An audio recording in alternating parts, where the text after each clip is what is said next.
माननीय पालकमंत्र्यांनी डिव्हिजनल ऑफिसमध्ये आज बैठक बोलवली होती.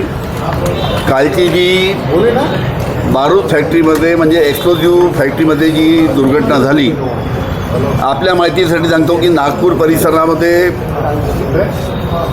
या 2.5 वर्षामध्ये 46 कामगार अशा पद्धतीच्या दुर्दैवी बारूद फॅक्टरीमधल्या एक्सप्लोजनमध्ये त्यांचा मृत्युमुखी झालेला आहे.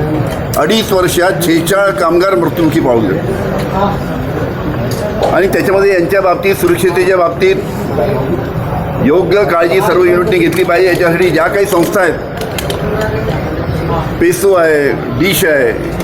पेसो ही केंद्र शासनाची संस्था आहे, डिश ही राज्य शासनाची संस्था आहे. या संस्थेचं संपूर्ण या एक्सप्लोजिव्ह युनिटकडे दुर्लक्ष आहे आणि यांच्या दुर्लक्षामुळे अशा प्रकारचे अपघात त्या निमित्तानं होतात.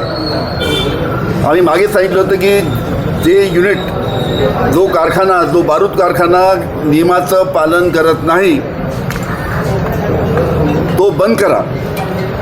पण या पेसो आणि डिश संस्थेने या सर्व कारभाराकडे कोणतं लक्ष न दिल्यामुळे ही दुर्घटना झाली.